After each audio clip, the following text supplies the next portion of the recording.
Bienvenue à Francophone, une communauté francophone en soins critiques.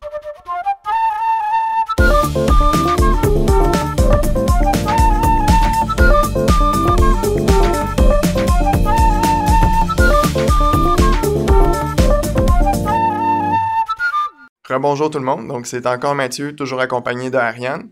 Bonjour tout le monde. Donc on va continuer notre discussion sur les agents sédatifs aux soins intensifs. Donc on a parlé, oui, de la dexmédetomidine dans la première partie. On a parlé aussi des niveaux de sédation et de plein d'autres perles cliniques. Donc je vous invite à aller écouter cet épisode si vous ne l'avez pas encore écouté.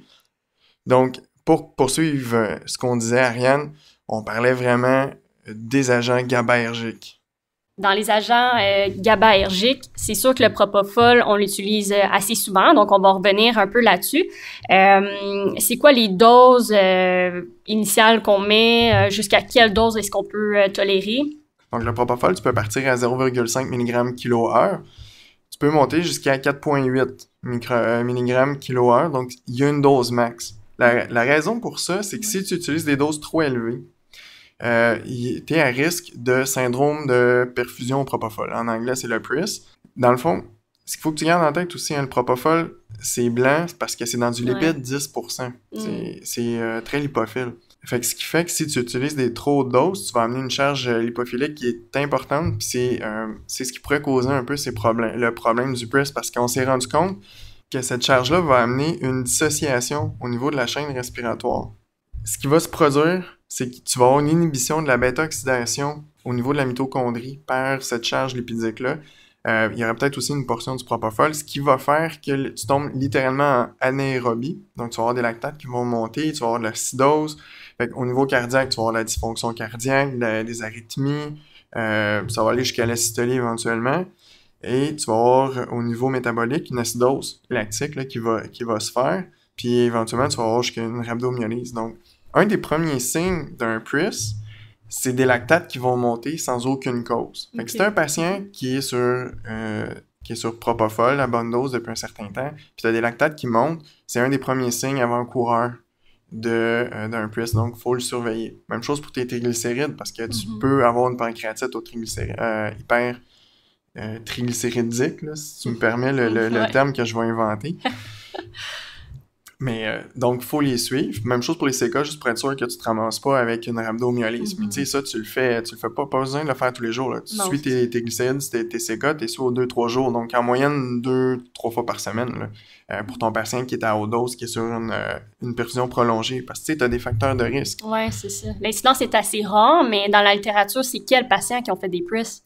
Parce que dans la littérature, les facteurs de risque qui sont ressortis, des perfusions prolongées, tu sais, on parle de plus de 48 heures, là, des patients qui sont à haute dose, donc on dit au-dessus de 5 mg/kH, quoique il y a des cas rapportés avec des doses plus faibles que ça. Sauf que ces patients-là avaient eu des doses cumulatives plus grandes que 240 mg/kg total.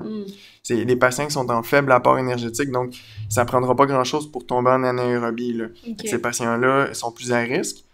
Il y aurait les traumas crâniens qui seraient plus à risque. Je sais pas si c'est vraiment le fait d'être trauma-crânien ou c'est pas un biais dans les études, parce que ton patient trauma crânien va utiliser des bonnes doses de propofol pour une bonne période, donc je sais pas s'il y a un biais. Mais bref, dès que tu as un patient trauma crânien, il y a quand même plus de risque. Et, fait intéressant, il y a une hypothèse. Ça, je tiens vraiment à mettre l'emphase sur l'hypothèse de déficience en carnitine. Okay. La raison pourquoi, c'est qu'on le sait que les enfants, on ne peut pas utiliser le propofol en perfusion continue sur une longue période, parce que les premiers cas ont été rapportés chez les enfants et on se sont rendu compte que la plupart de ces cas-là, c'était des patients qui étaient déficients en carnitine. Okay? Puis on se rappelle de la pathophysio. C'est une inhibition de la bêta-oxydation au niveau de la mitochondrie. C'est exactement le même mécanisme que les maladies génétiques qu'on va traiter avec la carnitine, où les patients qui ont des déficiences en carnitine vont avoir un peu ces problèmes-là. Et l'intox à l'acide valproïque, ça bloque la même affaire. Donc, ce qui nous amène à penser que les patients déficients en carnitine seraient peut-être plus à risque encore. Et là, tu sais, essaie de trouver le patient déficient en carnitine, des fois, c'est dur à trouver. Fait que si jamais tu es devant un PRIS, la première chose à faire, c'est un traitement de support. Après que tu commences à faire le traitement de support, ben il faut que tu arrêtes le propofol, hein, ça Ouais, va de c'est soi. sûr. Puis le point aussi, c'est que des fois, ça va mal. Fait que là, tu te dis, ah, j'arrête le propofol, mais s'il y a une indication de sédatif, il faut que tu y Ouais, trouves une autre c'est option. Là. ça. Fait qu'il faut que tu y partes. Après ça, ben là, il n'y a pas grand-chose dans la littérature pour supporter ça. Là. Donc, il y en a qui disent, ah, peut-être qu'on va leur donner du glucose, peut-être qu'on pourrait les hémodialyser. Et suite à l'hypothèse de déficit en carnitine, Mhm. il y a j'ai pas trouvé de case report Ouais, dans la c'est ça littérature. Il y a OK. vraiment rien. Fait que ça reste une hypothèse. Puis je tiens vraiment encore une fois à le souligner, là, c'est une hypothèse, mais je trouve ça vraiment intéressant de dire, est-ce qu'on pourrait utiliser la Ouais. carnitine comme antidote au PRIS? Je le sais pas, peut-être. Ouais. Mais on le sait qu'il y a une émission de la bêta-oxydation au niveau de la mitochondrie. Il y a un case report de pathophysiologie d'un PRIS. Ils sont allés disséquer, ils sont allés voir, puis il y a réellement, c'est vraiment ça qui se produit. Donc ça, on le sait. En ayant ce mécanisme-là, peut-être qu'on pourrait utiliser la carnitine. Puis là, quelle dose? Je le sais pas. Est-ce qu'on devrait utiliser la même dose que l'antidote à l'intox à l'acide valproïque? Peut-être. Peut-être pas, là, je sais pas. Fait que, tu sais, si jamais il y a des gens qui sont devant un PRIS et qui se disent, bon, en désespoir de cause, on va l'essayer, puis il se passe quelque chose, laissez-nous savoir, là. OK. Donc, en résumé, là, si on a nos patients là, qui sont sous propofol depuis plusieurs jours, on doit penser à peut-être demander des triglycérides, surveiller peut-être un lactate juste pour être sûr qu'il ne monte pas. Est-ce qu'il y a d'autres signes précurseurs du PRIS, peut-être l'IRA aussi, qu'on Qui disait? peut se produire, mais l'IRA va venir avec tout l'ensemble clinique. Fait que, tu sais, moi, je te dirais, suis tes lactates. De toute façon, on a beaucoup d'indications de suivre les lactates. Et si tu as une augmentation sans cause apparente, ben là, il faut vraiment avoir le propofol en tête. Tes triglycérides puis tes CK, tu sais, si moi, normalement, que ton patient, ça fait plus de 3-4 jours qu'il est là-dessus, puis qu'il commence à avoir des doses élevées, ça peut valoir la peine des doser, on dit 2 à 3 fois semaine. Tu sais, je pense que 2 fois semaine, c'est raisonnable. Puis d'où l'intérêt de vouloir toujours avoir la plus petite dose efficace là, pour nos sédations, si c'est possible. Maintenant, si malheureusement, j'ai un patient qui a un PRIS, justement, puis je me dis, ah, ben là, il y a quand même une indication à ce qu'il reçoive la sédation, vers quoi je me tourne? Ouais, c'est sûr que, tu sais, l'autre agent qu'on pourrait utiliser, même si on sait qu'il faut les utiliser de moins en moins, ça serait les benzodiazépines, dont le midazolam. C'est cela qu'on utilise le plus aux soins à cause de sa très courte demi-vie. Il s'accumule peut-être moins que les autres benzos, mais il y a quand même un risque d'accumulation. Hein. Il faut le garder en tête. Donc, plus on va avoir des doses élevées, plus des perfusions longues, plus on est à risque d'accumulation. Puis, c'est une benzo. Hein. Comme les opioïdes, il n'y a pas de dose max. Donc, on va partir 0,5 à 1 mg/h, puis là, on peut monter sans dose max. Là. Est-ce qu'il y aurait un autre sous-groupe de patients chez qui tu dirais, ah, ben j'aurais tendance à favoriser les benzos plus que le propofol? Tu sais, si tu as besoin d'un GABAergique, puis tu as un insuffisant cardiaque avec un FEVG qui est vraiment réduit, en bas de 30, peut-être que là, ça pourrait être plus adéquat d'utiliser les benzos, parce qu'il faut se rappeler que le propofol, c'est un inotrope négatif, un bloqueur calcique. Fait qu'il y a un effet inotrope, donc il va baisser le débit cardiaque. Pour la majorité des patients, ça n'a pas d'impact. Mais pour ton patient avec une insuffisance cardiaque, là, à ce moment, une insuffisance cardiaque sévère, c'est un FEVG en bas de 30, là, tu pourrais voir l'impact. Donc, peut-être qu'à ce moment-là, ce patient-là n'est pas un candidat au propofol, puis c'est là qu'il faudrait que tu vois avec tes autres agents. Si tu as besoin d'un GABAergique, ben, tu pourrais y aller avec du midazolam, la plus petite dose possible, là, naturellement. Puis l'autre chose qu'on avait parlé un peu pendant le RAB, le RAB, en fait, de l'analgésie, c'est la kétamine. Est-ce que tu pourrais m'en parler un peu plus pour l'aspect sédation? Ouais, ben la kétamine, tu sais, on se rappelle, hein, c'est un continuum. Donc, plus t'es dans l'intervalle basse, donc 0,3 mg par kilo et moins, on est plus dans la section dite analgésique. Et plus on va monter vers le 1 mg par kilo, là, on va être plus dans la section dissociation complète. Puis entre les deux, on est dans la zone récréative là, qu'on retrouve dans la rue. Fait que oui, on peut l'utiliser comme sédatif. Fait que là, si tu veux l'utiliser comme sédatif, il faut que tu prennes 1 mg par kilo et plus. L'utilisation de la kétamine est surtout sur des case reports et des case series. Hein. Il n'y a pas de grosses études qui disent « Ah, la kétamine, on devrait l'utiliser ». C'est un peu comme le sédatif de deuxième ligne, si tu veux. Mais c'est un bon agent à avoir dans sa petite poche. Tu sais, quand on sait plus trop, on a des contre-indications à plusieurs agents. Puis là, les doses habituelles, selon ce qui ressort, seraient plus de 1 à 5 mg par kilo/heure. Quoiqu'il y a des case reports, peut-être jusqu'à du 10 mg par kilo/heure. Là. Fait on le sait que ça se donne jusqu'à ces doses-là. Moi, j'aurais tendance à dire, si on veut l'utiliser, ce serait plus autour de 1 à 5 mg kilo/heure. Puis ça se titre aux 15 à 20 minutes parce que le pic d'action est en bas de ça. Donc, on se donne le temps du pic d'action et on voit. Donc, on peut titrer de 0,25 à 0,5 mg kilo/heure aux 15-20 minutes.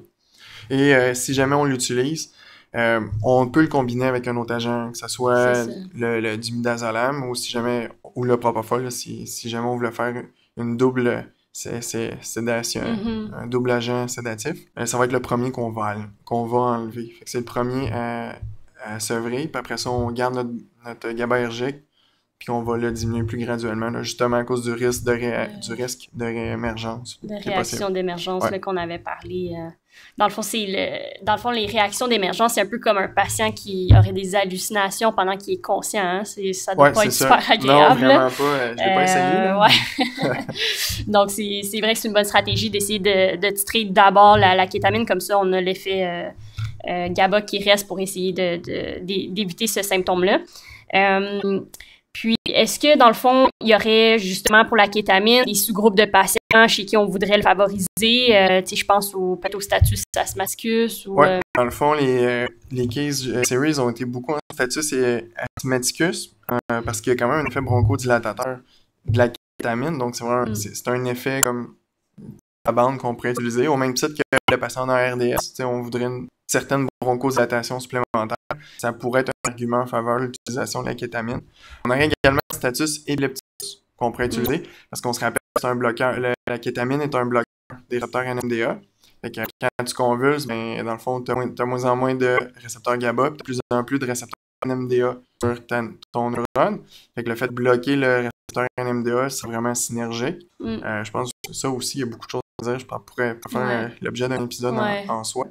Fait que, ça serait peut-être des populations chez qui on va utiliser la kétamine.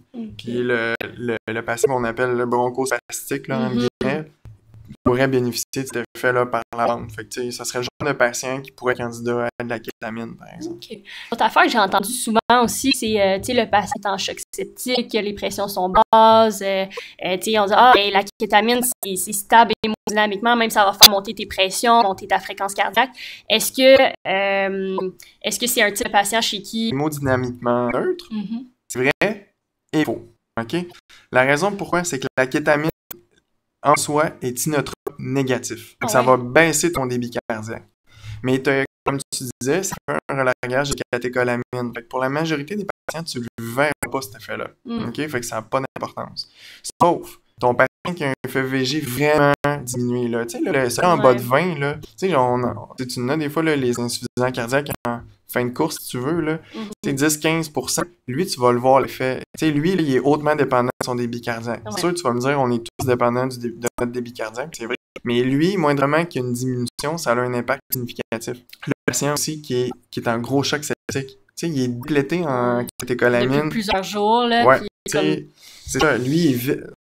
En bon québécois, il est vide. Il ne reste plus de catécholamine endogène. Fait que tu n'auras pas ce relargage de catécholamine qui va contrebalancer la diminution du débit cardiaque.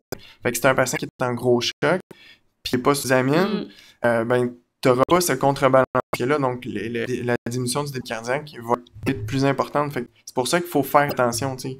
Il faut le garder en tête. Fait que c'est une perle, c'est un piège clinique, là. Ouais, même l'intubation avec la kétamine, chez le patient qui est très instable hémodynamiquement, tu sais, le gros choc, là, lui, là, qui est sur une pente à 70 degrés, là, en downhill, lui, ça peut être lui, il peut faire, tu peux voir cet effet-là. Okay. Donc, il faut que tu prennes les mesures en conséquence. Tu vas les réanimer avant, tu vas faire ça des amines avant, puis là, tu risques de ne pas voir cet effet-là. Et si tu le fais pas, c'est là que tu vas le voir. OK, c'est super intéressant, merci. Donc, personnellement, quand j'analyse un dossier, j'aime ça me demander si c'est peut-être mon aspect pharmaco là, de pharmacienne. Là. Je regarde mon patient. Est-ce qu'il y a une contre-indication à recevoir la sédation qu'il reçoit présentement, ou est-ce que mon patient, il y a une condition qui ferait en sorte que je voudrais favoriser un agent plus qu'un autre. Donc, si on fait en résumé là, au niveau de la sédation, donc est-ce qu'il y a des éléments chez un patient pour qui on voudrait favoriser l'utilisation du propofol? Oui, je te dirais à peu près tous les patients qu'on va essayer d'utiliser le propofol. Le status est épilepticus, ça sera un candidat de choix. Après tu sais, garder en tête que le propofol, c'est une première ligne de traitement. Les benzos, on a dit, dans le fond, un patient qui aurait peut-être un FEVG très diminué, qu'on voudrait essayer d'éviter le propofol. Encore une fois, le status épilepticus, le sevrage ROH, on va peut-être ça serait des candidats au benzo. La DEX, on avait dit, patient peut-être avec un délirium qui fait en sorte que c'est un peu la raison pour laquelle on a la difficulté à l'extuber, qui est comme trop agité. Dans le fond, la DEX, c'est ton patient qui est précaire au niveau respiratoire, que tu veux extuber, mais que c'est difficile. Ton patient qui est très agité, c'est un peu ce patient-là, le patient qui est dans un cercle vicieux. Tu pourrais aussi l'utiliser comme co-analgésique également. Là. OK, fait que peut-être plus en association avec une autre sédation. Mais tu peux quand même l'utiliser comme sédatif, ça aussi. Aussi, OK. La kétamine, on a parlé, les bronchospastiques. Oui, la RDS. La RDS à cause de cet effet bronchospastique-là, le status asthmaticus. Tu sais, c'est des patients qui pourraient bénéficier un peu de la kétamine par la bande, là, si tu veux. Comme co-analgésique aussi, on en avait parlé un peu dans le RAB d'analgésie. Puis, si on regarde pour les choses à éviter, donc on a dit patient avec un FEVG réduit, on va essayer d'éviter le propofol, on va peut-être essayer d'éviter la kétamine.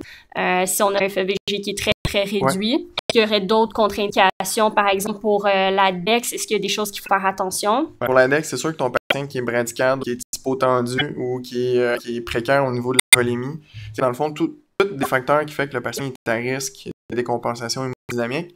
Il faut utiliser la DEX avec précaution. Faut la partir basse, il faut la titrer plus lentement.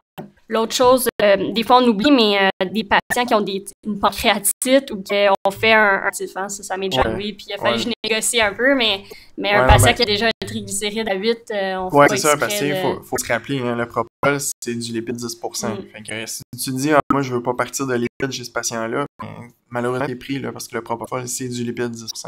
Voilà, je pense que ça fait quand même le tour de plusieurs éléments super importants au niveau de la sédation. Bref, ça fait le tour un petit peu des agents. Mais il faut se rappeler aussi qu'au niveau de sédation, on visait plus un reste de 0-1, donc une sédation qui est plus légère. Et il y a quelques indications de sédation profonde, notamment le patient qui est clarisé. Et il faut garder en tête que plus le patient va être sédatif longtemps et à haute dose, plus il faut diminuer graduellement pour éviter le sevrage, un sevrage iatrogénique. C'est vraiment la clé. Plus ça fait longtemps qu'il y en a, plus ça va être long à sevrer. Et plus la dose est haute, la diminution va être graduelle. Donc, ça aussi, il faut faire attention, ne pas amener le patient à sevrage iatrogénique, ce qui va également nous prolonger la durée d'intubation et compromettre l'extubation. Des fois, on me demande comment faire un sevrage, comment réduire graduellement les doses. On peut considérer une diminution de 10% ou même plus par intervalle de 4 heures. Si quelqu'un est depuis très longtemps sous sédation, c'est une façon très lente de sevrer la sédation, mais on peut le faire un peu plus rapidement si on considère que le patient était là-dessus depuis moins de 72 heures. Si on veut le faire plus vite, je te dirais une diminution de 25% raisonnable à peu près aux 2 à 4 heures. C'est pas à dire, il n'y a pas de ligne directrice, c'est vraiment le patient qui va te le dire. Tu diminues de 25%, puis après 2 heures, il est super, super agité. Là, ce que le patient est en train de te dire, c'est que probablement qu'il va falloir que tu diminues plus graduellement, peut-être plus 10-15%, puis tu lui laisses un peu plus de temps. Fait que c'est vraiment ça, là, c'est vraiment le patient qui va te le dire comment titrer à la base. Parfait. Donc, ça fait le tour des éléments qu'on voulait aborder pour la sédation aux soins intensifs. Si vous avez des commentaires, des suggestions, des exemples de cas à nous partager, n'hésitez pas à le faire sur les différentes plateformes du podcast du Francophone. Donc, vous pouvez nous retrouver sur Spotify, sur notre chaîne YouTube. Il y a aussi le site web du Francophone sur lequel vous pouvez nous écrire. On attend vos commentaires. Si le prochain épisode, portez-vous bien. Merci à vous autres. Bye.